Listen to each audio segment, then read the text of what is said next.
Hello friends and family and welcome to my channel. My name is Magnus and this is Green Machine Sweden. Today I have taken out my IKEA hack miniature terrarium. There's a video on my channel from when I created it about 3 years ago.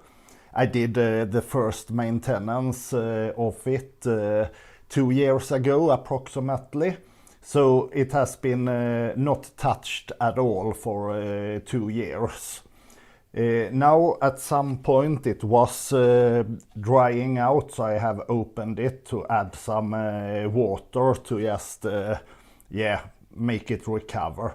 And it has went quite well and grown in, so now I think it's time to do something about it. Let's dig into it.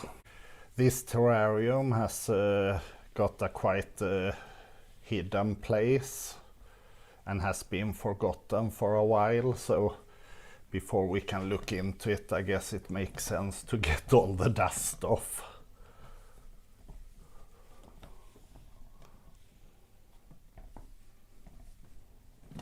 Like so. Now let's look a little bit closer.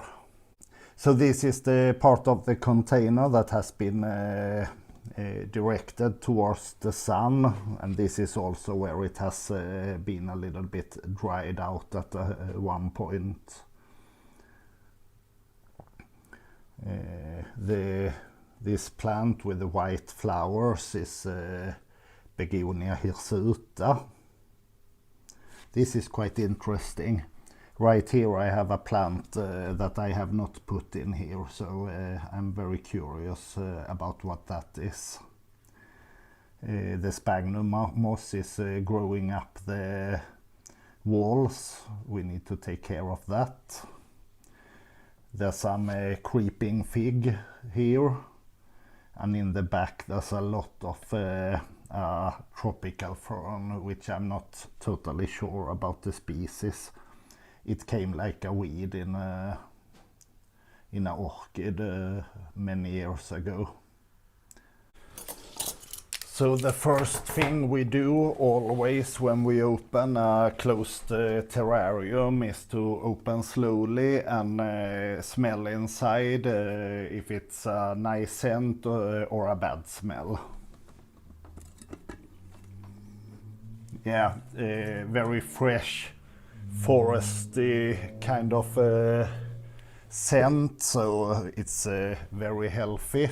So I have my standard kit for maintaining a closed terrarium: some reverse osmosis water, a sprayer with the reverse osmosis water, the tweezers, the scissors, and a toothbrush, and some microfiber cloth. So everything is ready, let's do some maintenance. Cheers! So this terrarium is called the IKEA hack terrarium because it was built from an IKEA glass jar. Do not go there and look for them as it has not been in the assortment for years.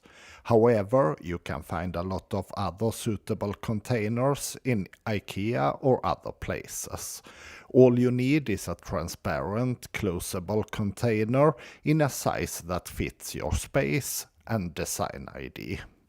This one is not really that suitable as the lid has very bad fit to the jar, hence why it's dried out at one point. I start the work by wrapping a microfiber cloth around my tweezers and use it to clean the walls. Sometimes the toothbrush comes handy as well. I tend to do this without disturbing the plants too much.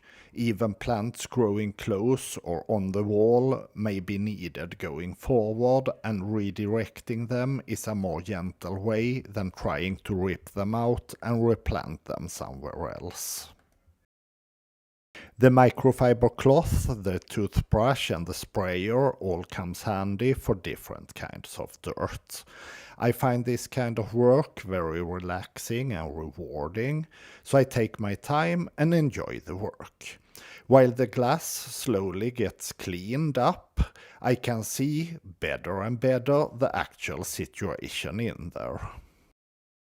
Now, at this place I realized that both saving the plants and clean the glass would be hard, if not impossible. It is just too dense here, so I had to remove a few pieces of creeping fig. There are enough of them in the container, and actually I want to grow a few cuttings in pots for future projects. If you want to know what plans I have for the cuttings and haven't already, please subscribe to my channel. Now let's deal with the sphagnum moss growing up the walls. Some of it is alive and some of it has dried out and looks dead. Sphagnum moss is great for this kind of terrariums in that it looks good, keeps the humidity up, and is almost impossible to fail with in this kind of enclosures. Even totally dried up, it will continue growing once moistened up. The only thing that can kill sphagnum is heat above 100 degrees Celsius. So now that most of the inside of the enclosure is cleaned up, I can move the creeping fig where I want it, creeping up the driftwood, not on the walls. The species used is Ficus punctata Panama. This species is good for this kind of enclosure in that it is relatively slow growing and will not overcrowd in a short time as many other species of creeping fig. The next step is to remove ugly and dead leaves. In these small terrariums, the competition between the plants is tough. Leaves ending up in shade under other ones die off. I would think competition of root space and nutrition maybe play a role as well. It is just like nature, but in miniature. The plant with the big round leaves is a Begonia hirsuta. I have never deliberately planted it anywhere. It has just come into my collection as a weed. It can get quite invasive and hard to get rid of, so I do my best to keep it out of my other enclosures. But in this one, I have let it be. To be honest, I like the look of it, and it is not that strong grower with the limited space and nutritions. Now it is time to prune back all unproportional leaves. First, the epiphytic fern. It is another weed that one day just showed up in my collection. The last few years it has only grown very small proportional leaves, but now it's like on steroids. I don't know why. Now I got this crazy idea. As for now, there are already 3 plants in the enclosure that can be considered weeds. Why not take the chance to look through my collection and do some weeding? Instead of throwing it away, I can use them here and make this a true weed enclosure. Future will tell if that was a good idea. Anyway, I have a nice looking terrestrial fern that is growing in my sphagnum culture.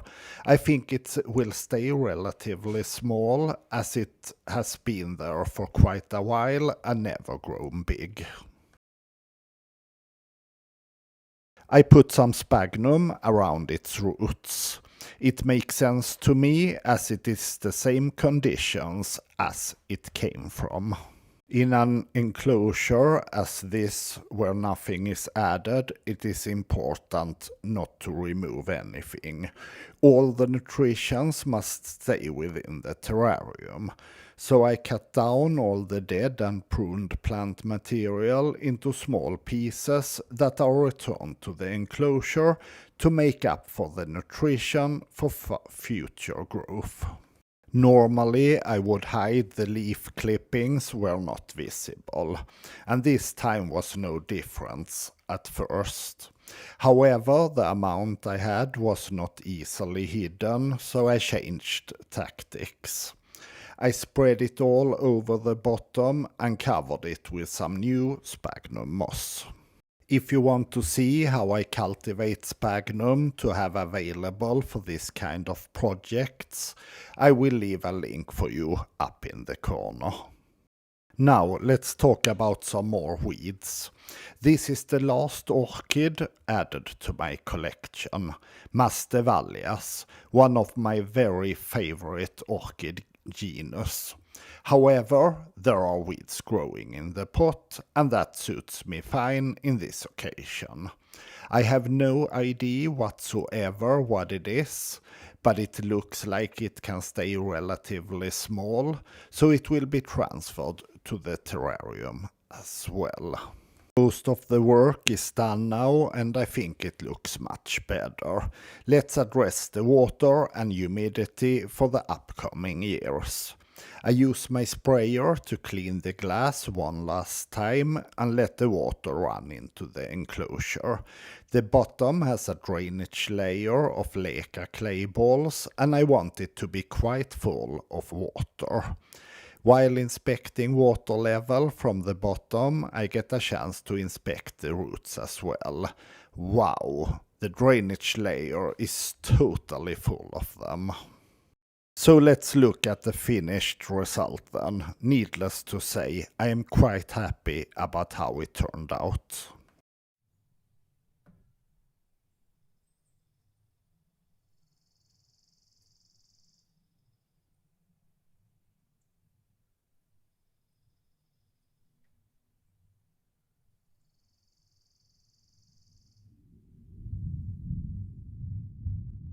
So this video was produced a few weeks ago. After ending the video, I decided to place it here where I can see it more often and less risk of drying out. And I really enjoy it.